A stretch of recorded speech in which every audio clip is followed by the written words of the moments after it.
Hello and welcome. Today I want to talk about something that's subtle but extremely powerful. I think you're going to really like how it helps you really deepen your connection and your communication with your horse or your dog. I've experienced it again and again in my work with animals, and it never ceases to amaze me. And it's something I call resonance. And it's that deep, kind of quiet feeling of connection that you sometimes get with your horse or your dog. It can happen during hands on work. You probably know that I teach something called Debono Moves, which is very gentle, very effective hands on work with horses and dogs and other animals. But it can also happen, so it happens there a lot because you're really supporting their movement and getting in tune with them. It's like you're really connecting with their nervous system on a deep level. But it can also just kind of arise when you're in play or you're sitting quietly with your animal. And it can even happen from a distance. Okay. And it's kind of like this sense that something is connecting you with your animal, like a signal was sent. And not only was it received, but it mattered. Okay. And that's a big distinction. And it's kind of hard to define, right? To describe it. But once you start noticing it, you really feel it and you want more of it. Okay. So, so when I'm doing Debono moves with animals, I'm offering the horse or the dog very subtle and supportive movements. And they're designed to give the nervous system new sensory information, the kind that says, you're safe. You can soften here. You can move differently if you want to. So nothing is forced. It's all done in harmony with the animal's nervous system, right? They change when they're ready to change, but we help facilitate those improvements, okay? So you might notice that if you do the Debono Moves work, and I have free trainings that I'll hook you up with, but after a few minutes, something happens. Um, you might feel like a shift. You might feel a sense of warmth, like maybe in your heart area, um, a softening, not just in the animal, but in yourself too. And to me, that's resonance. So it's like the effects of the movements that you're doing with the animal continue even after your physical contact has ended. Okay. And it's like the bond doesn't dissolve, it lingers.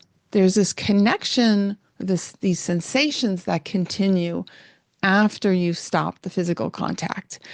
And it's like you're both more attuned, to each other. You're both more present, not only to each other, but to yourselves. Like you're more mindful, you have more awareness, and you're more available to each other. So let me tell you a little story about the really one of the first times that I really understood the importance of this. I was working with this dog named Rocky. It was the first time I was seeing him. His person brought him to my office. He was an 11-year-old, very handsome Australian Shepherd. And he was basically dragging his hind legs. He was really, really weak behind. It was very difficult for him to walk. We had to help him in. And, of course, his person had taken him to the veterinarian. They did everything they could. I insist on that. Okay, it's super important that you take your animals to the veterinarian. But they were kind of like, medication isn't helping. They didn't know what else to do. So his person, Bob, had heard about me and brought him to me.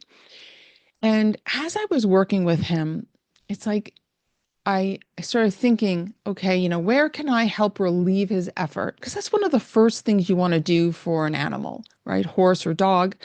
You want to think like, how can I help them quiet their nervous system? So I knew that his lower back muscles were working really, really hard because he was trying to compensate for his very, very weak and almost non-functioning hind legs. So I started very gently supporting his lumbar muscles in a particular way. And by the way, I go into detail talking about what I did with to help Rocky in my book, Grow Young with Your Dog. So if you want to check that out, there'll be a link to the book in the description. I make it available for a very, very low price because I want the information. I want to be able to help you and your animals. So it was really interesting. So as I was working with him, something completely unexpected happened to me.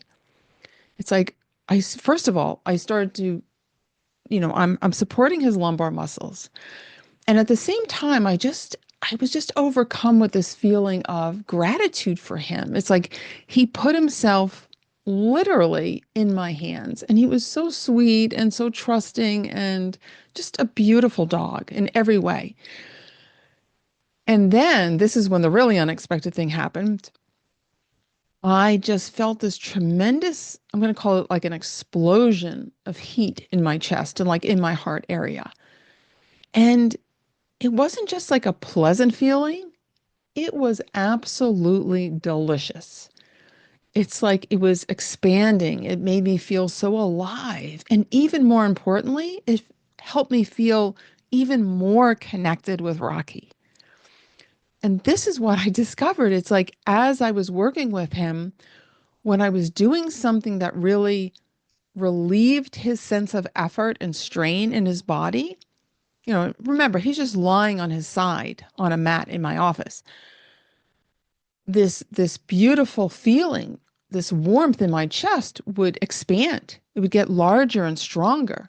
And then when I did things that were okay, but not as meaningful to his nervous system, that sensation would dissipate a little bit.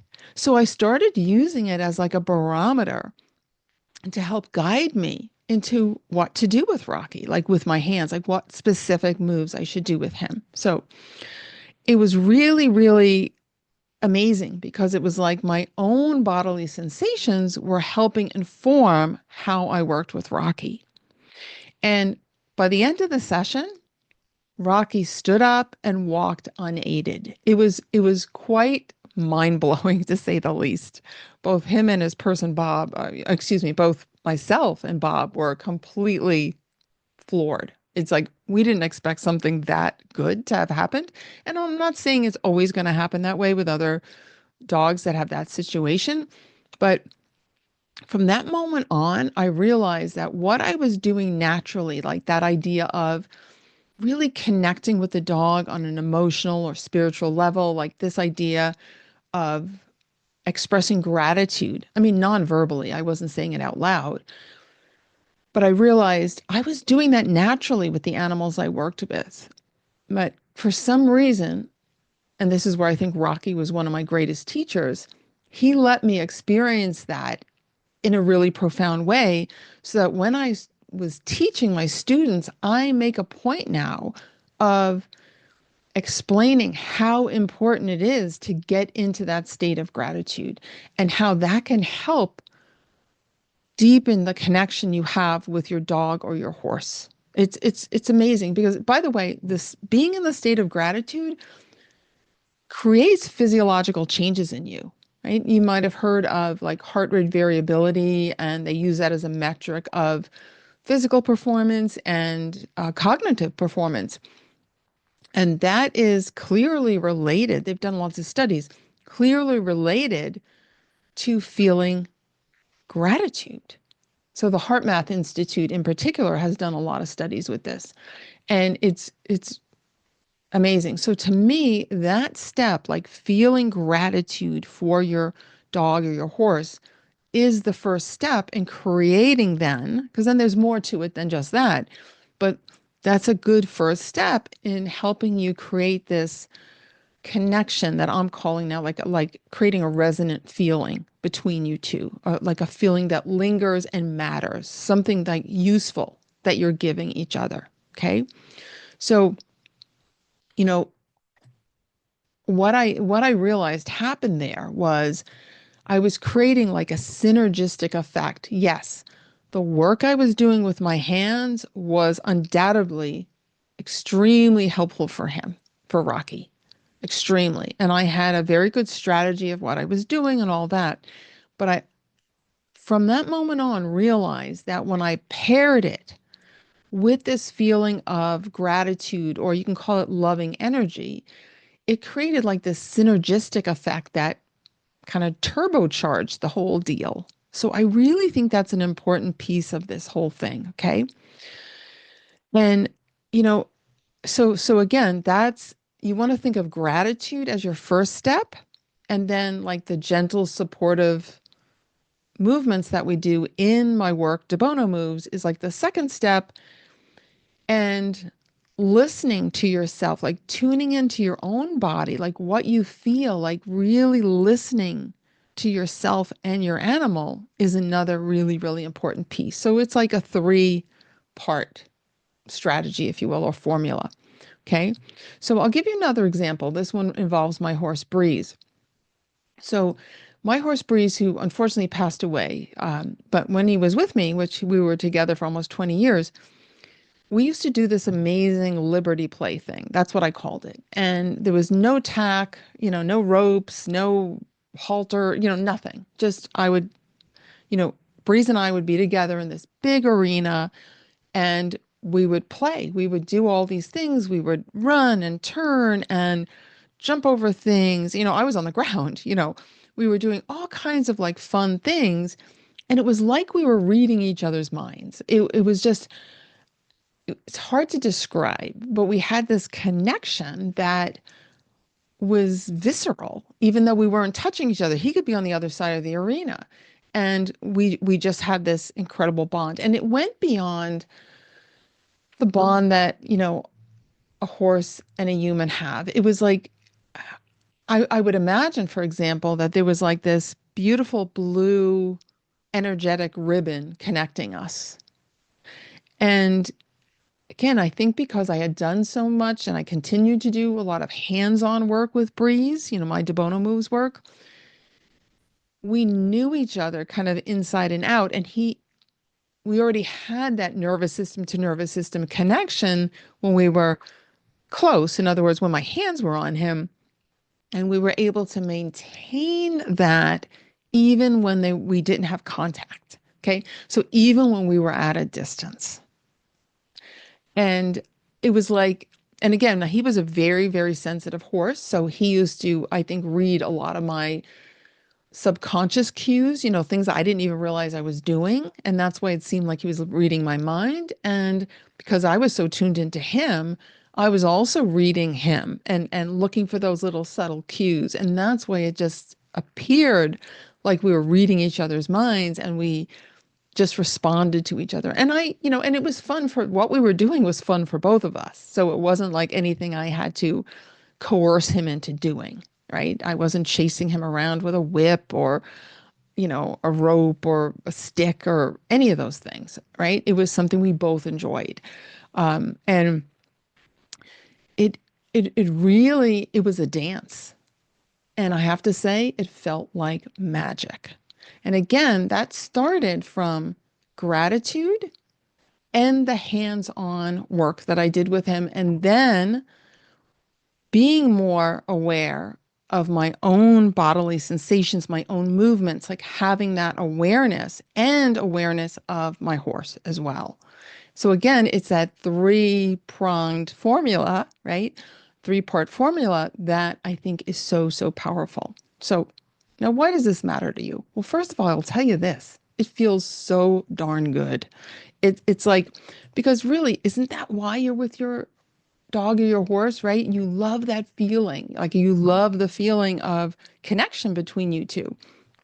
So, you know, so these moments when they arise, because it's not like they happen like all the time, but you can start to cultivate them. You can learn how to develop them and to have them happen more often and stronger. And at first, it might be difficult for you to feel them. But the more you become aware of yourself and your animal, the more they'll happen and the stronger they'll get and the more delicious they'll feel.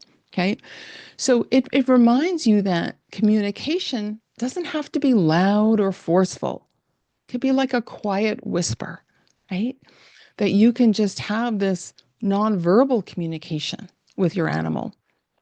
And it also, I think that resonance also shows us that we're not separate from our animals, right? It's like we're co-regulating.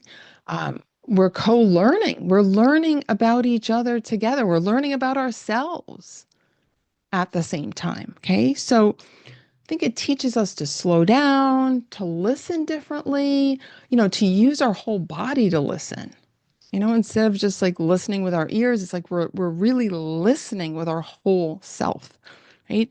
And to trust that our body and their body knows, right? It's that innate wisdom of the body that we all have. Okay. So now how can you make this practical for yourselves? Well, I will say, if you're in my Move with Your Horse program, which we're just starting, if you're listening to this in real time, we're just starting a new cohort. I'm so excited. We have people from all over the world. It's very exciting. And I will be doing a dog program later as well. So hit me up if you want to know more about that. And yeah, but let me give you some practical things that you can do right away. So the next time you're with your horse or your dog, try this. First of all, just pause, right? Take a soft breath. Just think of kind of tuning into yourself. And then just think about one thing that you're grateful to them for, right? Just hold that sense of gratitude for your animal. And then notice any changes in your body. Just any changes, okay? Any warmth, any softening, any change in your breath, any subtle shift. Okay, because this requires, it can take some time to cultivate this sensitivity, okay, this awareness. So, and then just be together for a few moments. Don't expect anything from your animal. Don't expect anything from yourself. Just be present together. And that's where resonance begins. And like I said, I'll have links in the description wherever you're listening or watching this. You can find some free video trainings I have. You can sign up for the wait list for any of my programs if you're interested in helping your horse or your dog. Yeah, so thank you so much for being here today with me, and I can't wait to see you next time. Bye for now.